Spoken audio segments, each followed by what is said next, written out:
बोलती हूँ। बोलिए श्री प्राणनाथ प्यारे की जय। बोलिए श्री सतगुरु महाराज। एक मिनट सुंदर सार जी। कल हमने जो महाराज जी के बीतक में पढ़ा था कि उनको उनके सदगुरु मिल जाते हैं सोनगिरी में, और सोनगिरी में जब सदगुरु मिलते हैं तो उनको बहुत दुलार करते हैं, उनको बहुत प्यार भी करते हैं, और पहले उनको वो वहां भेजते हैं सोमेश्वर मंदिर में, जहां पर प्रेत आत्माएं रहती थी। लेकिन महाराज जी ब्रह्म वाक्य समझकर, अपने सदगुरु के वाक्य को, आदेश को ब्रह्म वाक्य समझकर तुरंत ही चले जाते हैं, और ये बिल्कुल नहीं सोचते कि वहां पर मेरा क्या होगा। तो उसकी एक चौपाई भी है, वो मैंने लिखी है, मैं अभी शेयर करूंगी, उस पर भी हम बात करेंगे। सिंगारवाणी का चौपाई है, प्रकरण संख्या 4 की। तो इससे पूर्व मैं वो बात अपनी आगे शुरू करूं, हमारे बीच में हमारी प्यारी बेटी चाहत है, तो आज हम अपनी बैठक चाहत के ही एक भाव से आरंभ करते हैं। तो आइए बेटा चाहत जी, प्रणाम जी। आप अपना भाव शुरू करो बेटा। आप जी। प्रणाम जी। प्रणाम सभी जी। सुंदर साक्षी को प्रेम प्रणाम जी। बोलिए श्री प्राणनाथ प्यारे की जय। बोलिए श्री सतगुरु महाराज की जय।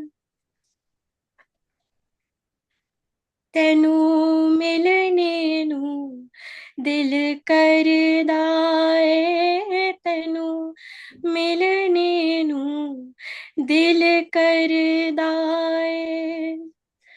होर ना कोई चंगा लगदा ए, होर ना कोई चंगा लगदा ए, तेनू मिलने नू दिल करदा ए, तेनू मिलने नू दिल करदा ए। छेती छेती तू आके मिल प्यारे आ, छेती छेती तू आके मिल प्यारे आ, या मैनू बुला अपने वल प्यारे आ। तेनू तकदी रवा कुछ ना कवा, दिल तेरे नाल रसदा वसदा ए, तेनू मिलने नू दिल करदा ए, तेनू मिलने नू दिल करदा ए। कोई जाम पिला अपने प्यार दा, कोई जाम पिला अपने प्यार दा, नहीं रहना हो के तेथों जुदा, दिल जानी मेरे तक हाल मेरे, ते तो कुछ भी ना छुप सकदा ए, तेनू मिलने नू दिल करदा ए, तेनू मिलने नू दिल करदा ए। होर ना कोई चंगा लगदा ए, होर ना कोई चंगा लगदा ए, तेनू मिलने नू दिल करदा ए। मन मीत प्रीत दी रीत निभा, मन मीत प्रीत दी रीत निभा, मैनू अपना जमान तू आप वेखा, रंग नूर भरपूर मिले, दिल बार बार हो मंगदा ए, तेनू मिलने नू दिल करदा ए, तेनू मिलने नू दिल करदा ए। मेरे आंगना वल तू नजर ना करी, मेरे आंगना वल तू नजर ना करी, ऐ नाते तो कदे मुकना ही नहीं, ताशनहार है तू, तेरा मेरा वासा एक घर दाए, तेनू मिलने नू दिल करदा ए, तेनू मिलने नू दिल करदा ए। होर ना कोई चंगा लगदा ए, होर ना कोई चंगा लगदा ए, तेनू मिलने नू दिल करदा ए, तेनू मिलने नू दिल करदा ए। बोलिए श्री प्राणनाथ प्यारी की जय, बोलिए श्री सद्गुरु महाराज की जय। प्रणाम जी। प्रणाम जी, प्रणाम जी। बहुत बहुत सुंदर, इतना मधुर स्वर और इतना दर्द वाला भजन, जिसमें वास्तव में ऐसी एक आत्मा की तड़प है कि वो मिलके ही रहना चाहती है, कि तेनू मिलने नू दिल करता है। राजी करें ऐसी तड़प हम सबके दिल में हमेशा बनी रहे, और हम हमेशा उनके दीदार के लिए आगे प्रयासरत होते रहें। तो सुंदर साथ जी, कल जो मैंने सिंगारवाणी की आपसे बात की थी, कि कल की बीतक में हमने जो सुना था, अब हम कामाक्षी के साथ अपनी बीतक की ओर चलते हैं। चाहत आप बेटा आते रहना, एवरी सैटरडे आपका फिक्स है वैसे तो, हाँ आपका जी। हर शनिवार एक भाव रहेगा। इस बीच अगर और भी बीच में छुट्टी होती है, कभी आप करना चाहो तो आपका स्वागत है उसमें, ठीक है। हाँ जी। हाँ जी। हाँ जी, बिल्कुल। प्रणाम जी। नाम जी। तो कामाक्षी के साथ हम अपनी अगली यात्रा पर चलते हैं। तो कल हमने एक चौपाई ये आई थी, कि जब उनको सोमेश्वर मंदिर भेजते हैं उनके सदगुरु, तो वहां पर लोग कहते हैं कि वहां पर प्रेत आत्माएं हैं, आप उनको ना भेजो।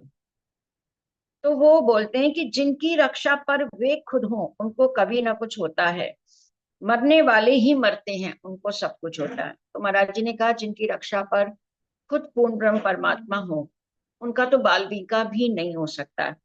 तो इसी से रिलेटेड एक श्रृंगारवाणी का प्रकरण 4 की चौपाई संख्या 16 है, कि रखे वजूद को हुक्म, जेते दिन रख्या चाहे, रूहों खेल दिखावने कई विध जुगत बनाए। श्री मामती जी कह रहे हैं कि जो मूल हुक्म है, जो मूल स्वरूप के दिल की इच्छा है, उससे ही खेल चल रहा है।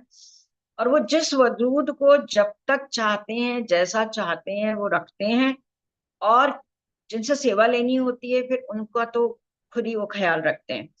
और ऐसा खेल दिखाने के लिए वो हमारे वजूदों को हुक्म ने ऐसा एक बांध रखा है कह लो, या हुक्म को भी राजी ने हुक्म दे रखा है कि कि इनके वजूदों को आपको रखना है, क्योंकि तभी तो हम खेल देख पाएंगे ना।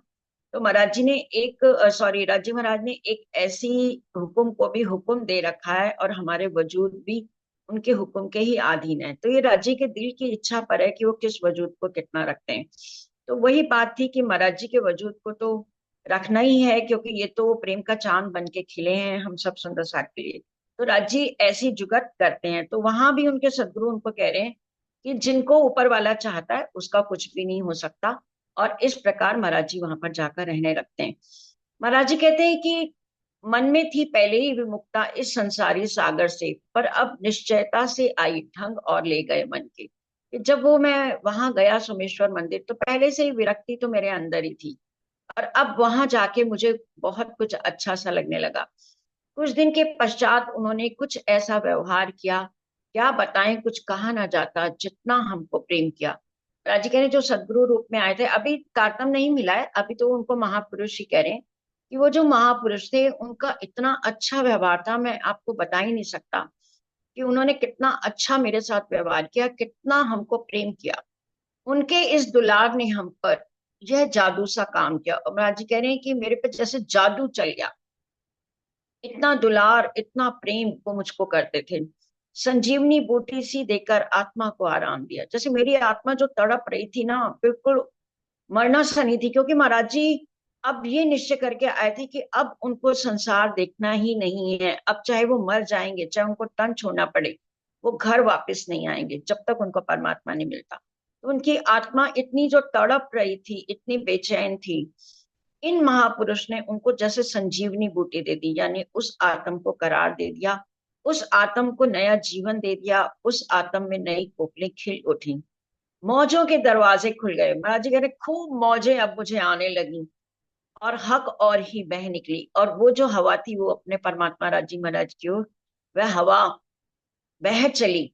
और मेरे दिल का उपवन जो वीराना था, उपवन हरा हुआ कुछ ऐसा, खिली हृदय की कली कली, कि मेरा हृदय जो वीरान था, एकदम सूना था। मैं बिल्कुल उतरा उतरा सा रहता था सब तरफ, संसार मुझे बिल्कुल अच्छा ही नहीं लगता था। लेकिन अब मेरे हृदय की कली कली खिलने लगी, क्योंकि जो मैं चाहता था अब मुझे वो मिल चला था। फूलों में ढककर प्रसाद और गजरे पुष्पहार लाते। अब वो जो पुरुष थे वो फूलों में ढककर प्रसाद भी लाते, कभी महाराज जी के लिए गजरे लाते, पुष्पों के हार लाते, अपने हाथों हमें खिलाकर हार और गजरे पहनाते, और प्रसाद अपने हाथों से खिलाते थे। कितना प्रेम था उनके हृदय में। और हार और गजरे भी पहनाते थे महाराज जी को। हम न रहे वह भ्रम, न रहे वो और हुआ कुछ अपना हाल, आठों पैर नजर आने लग गए पिया के जमाल। वो कह रहे अब मैं नहीं रहा, मेरे हृदय में कोई भ्रम भी नहीं रहा, और अब मैं आठों पहर अपने पिया के में ही प्रेम में उनके मगन रहने लगा। पलक उठाते घर ऊपर को लगता बोझ उठा रहे हैं, कहा ना जाता क्या देते हैं, क्या हम उनसे पा रहे। महाराज जी कहते हैं ऐसा लगता है मैं बस आंखें बंद रहे मेरी, और मैं उस प्रेम में ही मगन रहूं जो वो महापुरुष मुझे दे जाते थे। और मैं आपको बता नहीं सकता कि वो हमको क्या देते थे और हम उनसे क्या प्राप्त कर रहे थे।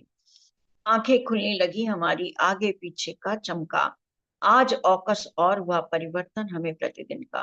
महाराज जी कह रहे हैं मुझे आगे पीछे का सब कुछ स्पष्ट दिखाई देने लगा, यानी मेरी अंतर जो नैन है, जो मेरे रूह के नैन है, वो खुल चुके। और अब मुझे दिन प्रतिदिन अपने में परिवर्तन नजर आने लगा। चार महापीपल के नीचे उस मंदिर में हम ठहरे, बड़े बड़े आनंद आए उस जगह हमें गहरे गहरे। 4 महीने महाराज जी वहां मंदिर में रुके तो इतने उनको आनंद आया, वहां पर इतना आनंद आया, और बड़े गहरे गहरे आनंद आए, यानी कई कुछ रहस्य वहां महाराज जी को खुले। आस होते थे सर्प बगल में, कभी कभी आसन पर ही।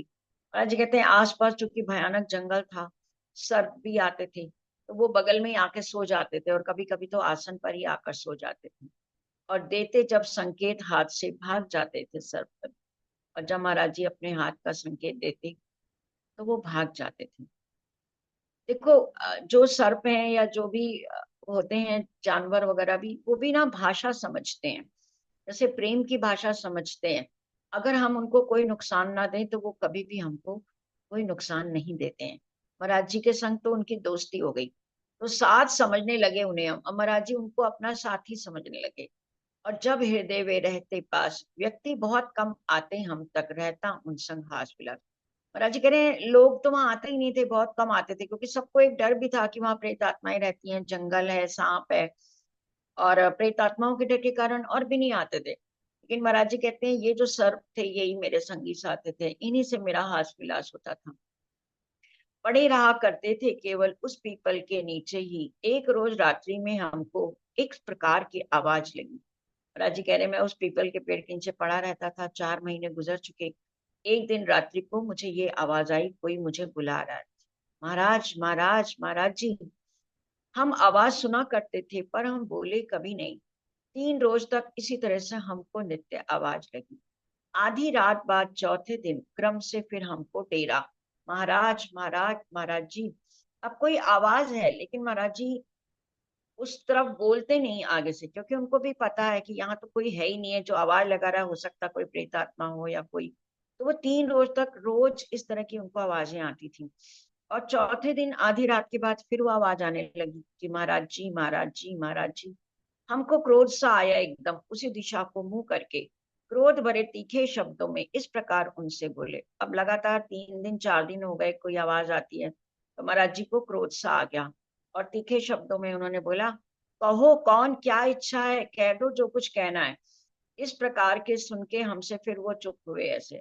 जब महाराज जी ने बहुत तीखे स्वरों में बात की ना कि कौन है, क्या इच्छा है, बताओ भाई, जो कुछ कहना है कहो, क्योंकि एक उनको लग रहा था ये रोज परेशान ही कर रही है मुझे आवाज। तो क्या हो गया कि फिर वो आवाज चुप हो गई। जब उन्होंने ऐसी आवाज की, बोले फिर कभी ना आइंदा, लकवा मार गया जैसे। और महाराज जी ने कहा कि ऐसे वो चुप हो गए कि कभी फिर बोले ही नहीं, कि जैसे कि उनको लकवा मार गया हो, यानी कि वो आवाज फिर आई नहीं। हमने महाराज जी से भी इस घटना को नहीं कहा कुछ दिन के पश्चात, मगर खुद ही हमको आदेश मिला। अब ये जो बात थी, उनको आवाजें आती थी रात में, ये बात उन्होंने, वो जो महाराज जी जो महापुरुष थे, उनसे इन्होंने इस घटना को नहीं बताया। लेकिन कुछ दिन बाद उन महापुरुष ने खुद ही ये आदेश दिया कि अब आप शहर ही में आ जाओ, है नजदीक एक स्थान, बस्ती के निकट बहुत है, कुछ दिन यहीं करो विश्राम। उन्होंने कहा अब आप नीचे आ जाओ, आप शहर के पास आ जाओ, एक पास में जगह है जो बस्ती के निकट भी है, और कुछ दिन आकर यहीं विश्राम करो। आटा सीधा आसानी से पहुंचाया जा सकता है और हमें भी आना जाना अधिक सुलभ हो सकता है, कि आप यहाँ आ जाओगे तो मैं आपको खाना पीना भी आसानी से पहुंचा पाऊंगा, क्योंकि यहाँ नजदीक है ये स्थान, और हमें भी आना जाना सुलभ हो जाएगा, क्योंकि वो रोज मिलने आते थे महाराज जी से। हम उनका आदेश प्राप्त कर दोनों नदियों के संगम में एक खेत सा खाली पाया, आसन लगा लिया उसने। महाराज जी कह रहे हैं उनका आदेश था, तो हम भी वहां से नीचे आ गए, और एक खेत खाली जो था, वहां पर मैंने अपना आसन लगा लिया। सुविधा अधिक अब हुई उनको, आने लगे सवेरे, और समय बड़ा, सत्संग आदि में वृद्धि हुई अपनी कुछ और। अब जब वो नजदीक आ गए तो सुविधा बढ़ गई, अब वो जल्दी जल्दी आने लगे महाराज जी के पास, है ना, और सवेरे भी आने लगे, जब उनको समय मिलता तब आने लगे। तो धीरे धीरे सत्संग का समय बढ़ता गया। महाराज जी कह रहे हैं मेरी और इस सत्संग में वृद्धि हो गई। एक विचित्र सी हालत पैदा करी यहाँ की चर्चा ने, इसमें भ्रम लवलेश न छोड़ा उनकी ज्ञानी बातों ने। एक विचित्र सी हालत हो गई थी उनकी चर्चा से, क्योंकि एक किसी भी प्रकार का भ्रम उन्होंने छोड़ा ही नहीं था। उनके ज्ञान चर्चा इतनी अच्छी थी कि वो सारे भेद खोल खोल के बता रही थी। रहने लगे अधिक अंतर्मुख, कभी ध्यान आता संसार, जगत हुआ विस्मृत सा, हमको कुछ शिथिल सा निज आकार। अब हम क्या था, जब इतना ज्ञान मिल रहा था, इतना रस आ रहा था, तो महाराज जी कह रहे मैं और अंतर्मुखी हो गया और अंदर ही रहने लगा। कान न सुन पाते बाहर का, आंखें देख ना पाती थी। अब मैं बाहर की कोई बात सुनता ही नहीं, ना मेरी आंखें चाहती थी कि मैं कोई संसार की वस्तु को देखूं। रसना सब रस लेना भूली, मन में कुछ कुछ आती थी, और जो रसना थी वो और कोई स्वाद चाहती ही नहीं थी, बस ये परमात्मा का भजन और वो ज्ञान जो मन में बातें हैं, वो उसी के रस में मैं डूबा रहता था। प्रश्न यदि कोई कुछ कर देता, उत्तर कुछ का कुछ देते, एक अटपटी हालत हो गई, लोग हमें पागल कहते। कह रहे हैं कि अब मेरी हालत एकदम अटपटी हो गई, कोई कुछ बोलता मैं जवाब कुछ दे रहा हूँ, प्रश्न कुछ है जवाब क्यों, क्योंकि महाराज जी की गुणन इंद्रियां बाहर है ही नहीं, वो ठीक से सुन ही नहीं रहे कि कौन क्या कह रहा है। अब अटपटी हालत हो गई, बोलो कुछ जवाब कुछ, तो लोग अब हमें पागल कहने लगे। कहना कुछ और चाहते मगर कहा जाता कुछ और, क्या बतलाएं क्या हो गए हम, विचल गए सारे दिल तौर। महाराज जी कह रहे मेरे सारा हाल, सारे कॉल फैल हाल सब बदल गए, हम क्या हो गए हम आपको बता नहीं सकते। गुरु महाराज निरंतर सत्संग रूपी पिला रहे हाला, जिसके फलस्वरूप अंतस्तः बना हमारा मत वाला।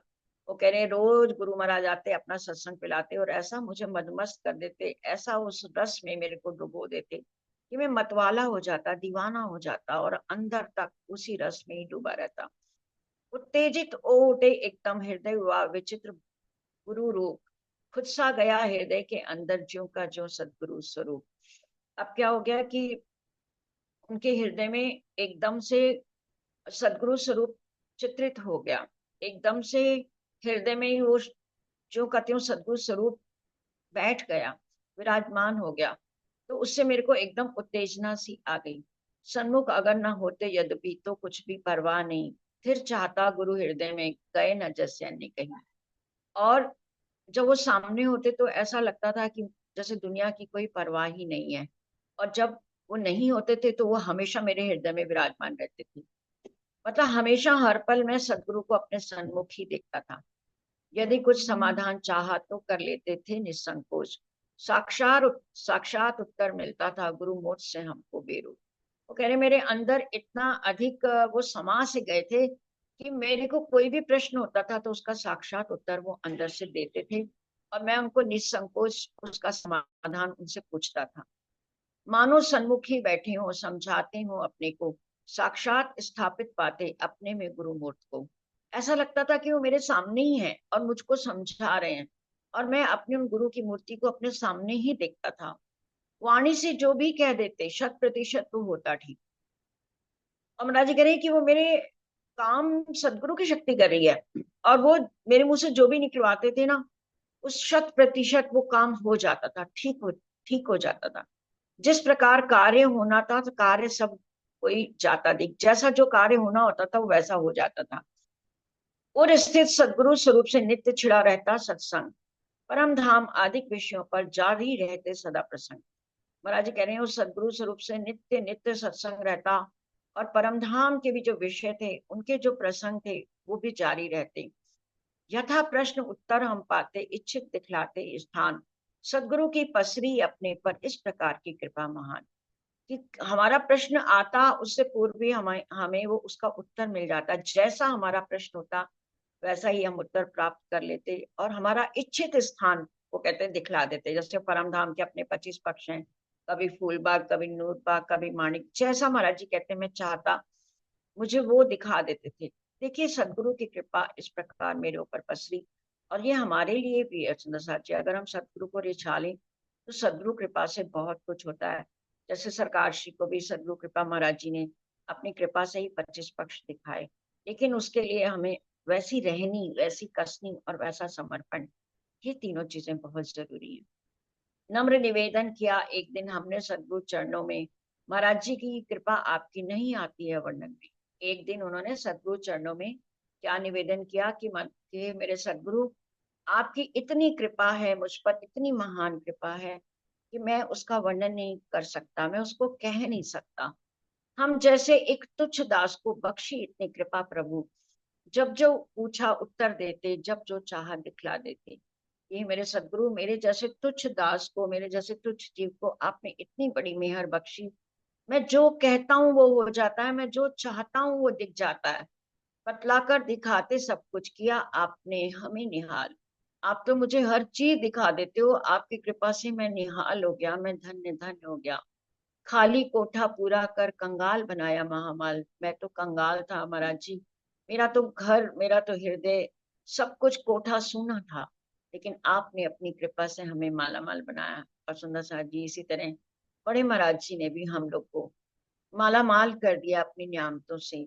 एक बार हमें पे समर्पण करके, और कुछ भी परम धाम का भी देखना चाहें, मांग कर देखें, दुनिया का नहीं, एक हमें जो परम तत्व जिसकी ओर जाना है, हम अपनी आत्म जागृति का कुछ भी इनसे मांग कर देखें, तो महाराज जी ने हमें भी माला माल किया है।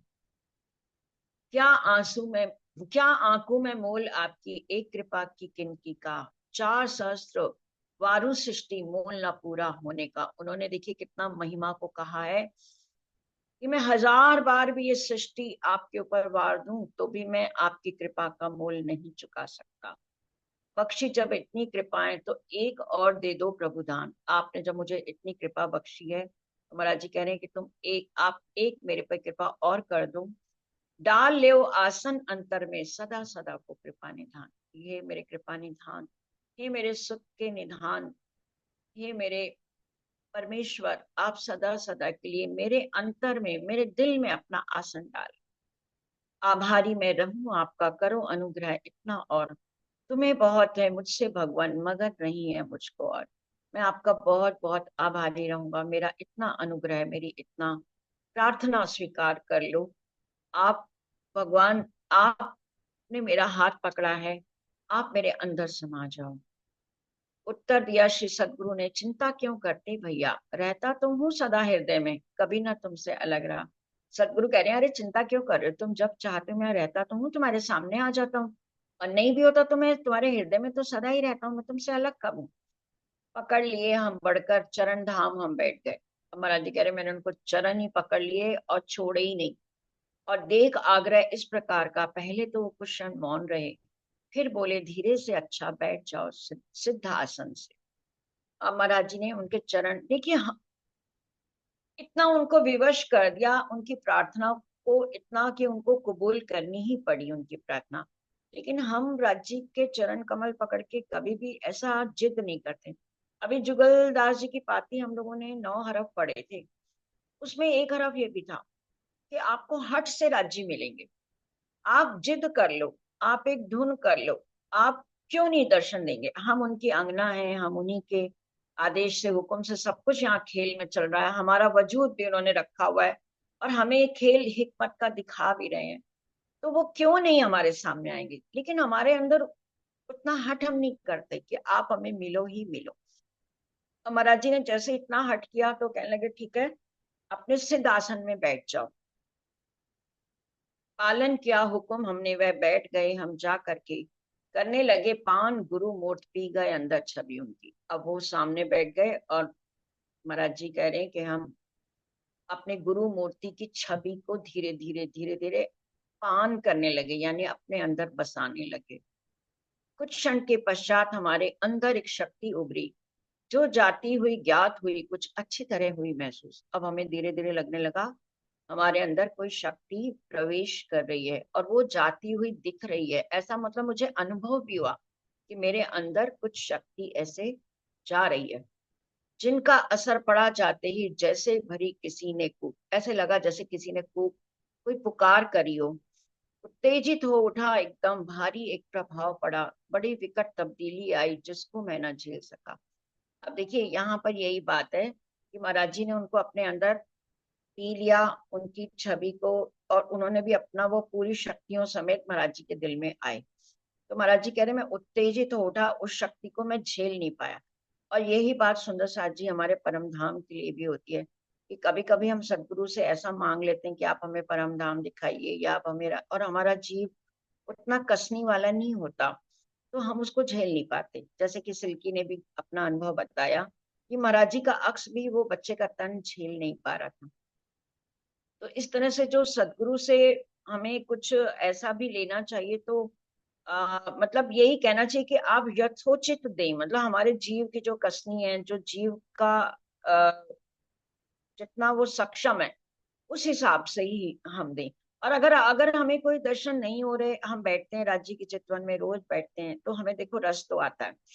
और अगर कुछ ऐसा लगता है कि नहीं हमें साक्षात दर्शन ही है नहीं हो रहे या कुछ, तो ये समझो अभी हमारा जीव उस काबिल नहीं है, क्योंकि राज्य जानते हैं हमको कौन सी चीज कब मिलनी है। महाराज जी कह रहे हैं मैं झेल नहीं पा रहा उस शक्ति को, मेरे अंदर इतनी तब्दीली आ गई। जबकि देखो महाराज जी का जीव कितना कितना कसनी किया हुआ है, कितना तपस्वी है, कितना साधना करके 8-8 घंटे रोज रोज साधना करते हैं, और खाने पीने का कितना उन्होंने रखा, तब जाके उनका जीव उस प्रभाव को सहन नहीं कर पा रहा। ऐसा आया एक परिवर्तन, लक्षण बनने लगे अजीब, मूल्य आंकते नहीं किसी का, धनी हो चाहे कोई गरीब। महाराज जी कह रहे मेरे अंदर इतना बड़ा परिवर्तन आ गया, मेरे अजीब अजीब लक्षण होने लगे। मैं किसी की कोई वैल्यू ही नहीं करता था, चाहे कोई अमीर आदमी हो गरीब, किसी को कुछ नहीं समझता था। अगर व्यक्ति है कोई प्रतिष्ठित, जचता हमको कीट समान, कोई प्रतिष्ठित व्यक्ति होता उसको मैं कीड़े मकोड़ों की तरह समझता था। अपना मन तिल भर नहीं करता उसका आदर और सम्मान, और मैं तिल भर भी उसका आदर सम्मान नहीं करता था। अगर प्रश्न करता और यदि मेरे उत्तर से संतुष्ट नहीं, वाद विवाद करने लगा, यदि चांटा देते मारवे। महाराज जी कह रहे हैं इतनी बड़ी तब्दीली आ गई, अगर वो कोई प्रश्न कोई मुझसे करता तो मैं उत्तर देता था, और अगर वो उत्तर से संतुष्ट नहीं होता और वाद विवाद करने लगता, यदि बहस करने लगता, तो मैं तो उसको चांटा भी जड़ देता। जाने किसके वशीभूत आदेश क्रोध का जब उठता, ऐसा लगता है मैं किसी के अधीन होके कर रहा हूँ, कोई मेरे ऊपर हावी है, उसके वशीभूत होकर मैं क्रोध में ये कार्य कर देता था। तर्क वितर्क किया जिसने भी, बस वह पिटकर ही उठता। अगर किसी ने महाराज जी से थोड़ा भी प्रश्न के बाद फिर प्रश्न कर दिया, तो महाराज जी कह रहे हैं वो पिटकर ही उठता था, इतना क्रोध मुझे आ जाता था। चाहे कितना बड़ा प्रश्न हो, पर उत्तर 2 शब्दों का। कितना ही बड़ा प्रश्न कोई पूछे, महाराज जी 2 शब्दों में उत्तर देते थे, बड़ा सूक्ष्म। और अगर उससे भी सेटिस्फाइड नहीं हुए, आपने अगर क्रॉस क्वेश्चन कुछ आगे पूछ लिया या जरा भी तर्क कर लिया या उसकी कोई प्रामाणिकता के लिए कह दिया, तो महाराज जी फिर उसको पीट देते थे, उसको वो पिट कर ही उठता था। लक्षण ऐसे बने हमारे उस विशेष शक्ति द्वारा। महाराज जी कह रहे मेरे लक्षण ही ऐसे हो गए थे, मेरे बस में ही कुछ नहीं था, मुझे ऐसा लगता था मैं किसी के वशीभूत होकर ये सब कर रहा हूँ। 12वीं लहर। 8 पहर 64 घड़ी सतगुरु का आगोश। अब महाराज जी कह रहे हैं जब सदगुरु के आगोश में ही मैं हर पल हर घड़ी रहने लगा, क्योंकि जब वो अंदर ही आ गए तो उन्हीं के आगोश में मैं आठों पहर 64 घड़ी रहने लगा। रहे ना हम आपे में तब से जब से उतरा जोश। जब से ये जोश मेरे अंदर उतरा था, वो कह रहे मैं अपने आपे में नहीं था, मेरा अपने ऊपर नियंत्रण ही हट गया। एक बार एक अध्यापक ने हमसे आकर प्रश्न पूछा, वैसे आचार्य मगर वह उत्तर अपना नहीं समझा। एक बार एक कोई अध्यापक आए, इनसे प्रश्न पूछने लगे, तो महाराज जी ने उत्तर दिया तो वो समझ नहीं पाया। हमने 2 शब्दों में उत्तर देकर उसको समझाया, क्योंकि हमारा था स्वभाव ये, पर वह समझ नहीं पाया। महाराज जी का स्वभाव था ना कि वो 2 ही शब्दों में उत्तर देते थे, आपको चाहे समझ आए चाहे नहीं आए, ये तो महाराज जी का स्वभाव था। लेकिन उसको तो ये बात पता नहीं थी। लगा तर्क करने वह हमसे, लगा दिखाने विद्वता, हमें क्रोध की आई लहर सी, किंतु क्रोध तब तक रुका। महाराज जी कह रहे हैं वो आगे तर्क करने लगा और मेरा क्रोध बढ़ने लगा। वो अपनी विद्वता दिखाने लगा कि मेरे को बहुत ज्ञान है, तो इनको और क्रोध की लहर आ गई। महाराज जी कह रहे थोड़ी देर तो मैंने क्रोध को रोका, जब तक समझ नहीं पाया वह रहा उसे मैं समझाता, लगा कहलाने में उसी की जबान से वह व्याख्या। महाराज जी कह रहे हैं कि मैं उसको समझाता रहा और उसी की जुबान जैसा वो समझना चाहता था वैसे ही मैं व्याख्या करके समझा रहा था। लेकिन घूम घाम कर जब वह आया अपने ही उन शब्दों पर, लगा बोलने मेरी वाणी, तब चांटा मारा ऊपर। महाराज जी कह रहे हैं लेकिन घूम फिर कर फिर से वो अपनी ही बात पे अड़ा रहा। जब तो महाराज जी कह रहे हैं मैंने उसको फिर चांटा जड़ दिया बहुत तेज। खाते ही चांटा अध्यापक आसन से हो गया खड़ा, और हमारे कटु व्यवहारों पर उसको बहुत अफसोस हुआ। जैसे ही उसको चाटा पड़ा वो एकदम अपने आसन पे खड़ा हो गया, और महाराज जी का जो ये कटु व्यवहार था उस पर उसने बहुत अफसोस जाहिर किया। स्वाभाविक है कोई भी होगा, अगर हम भी अपनी इस जगह पर सोचा, अगर हम हो और कोई हमारे साथ ऐसा व्यवहार करे तो हमें अफसोस होगा। हमें तो नहीं पता, उस अध्यापक को भी नहीं पता उनके अंदर कौन सी शक्ति काम कर रही है। आई ग्लानी हमको भी अपनी, अब महाराज जी को ग्लानी आती है लेकिन वो अब बस नहीं है उनका, क्योंकि अब सदगुरु के अधीन हो गए। अब सदगुरु जैसा चला रहे हैं वो चल रहे हैं। आई ग्लानी हमको भी अपनी इस बेहुदा हरकत पर, लेकिन हम मजबूर स्वयं थे, थी सवार शक्ति हम पर। देखिए सुंदर साहब जी, इसलिए कहते हैं ना ये शक्ति लेना और वो अगर झेल पाओ तभी, नहीं तो ये शक्ति हम लोग के बस की नहीं है। ये जो सदगुरु होते हैं, परमहंस होते हैं, ये वही लोग काबिल होते हैं, वही लोग का जो गुणंग इंद्रिया है, उनका जीव है, वो उसके सक्षम होते हैं, उसके वो लायक भी होते हैं और उसी को वो झेल भी सकते हैं। अब महाराज जी ने इतना उनके चरण ही पकड़ लिया और उनको अपने अंदर, जबकि महाराज जी का जीव कितना कसने वाला है, लेकिन अब वो शक्ति ऐसा काम करवा रही है कि महाराज जी नहीं चाहते तब भी वो बेहुदा हरकतें उनसे हो रही। अध्यापक बोला पिटकर, तुम तो लगे मारने भी, यही बात है तो आइंदा हम आएंगे नहीं कभी। अच्छा, अब वो अध्यापक ने कहा भाई हम तो तुमसे तर्क कर रहे हैं, हम तो तुमसे केवल ज्ञान चर्चा कर रहे हैं और तुम मारने लगे, ये कौन सी बात है? अगर ऐसी बात है तो आइंदा हम आपके कभी नहीं आएंगे आपके पास। महाराज जी क्या उत्तर दे रहे हैं, अच्छा मत आना तो जाओ। हमने दिया उसे उत्तर, चला गया अध्यापक एकदम कुछ अपने से खिसियाकर। महाराज जी ने कहा ठीक है, नहीं आना तो मत आओ, जाओ। मनाया भी नहीं, उल्टा रूखा सा उत्तर दे दिया। अब वो खिसियाया सा चला गया।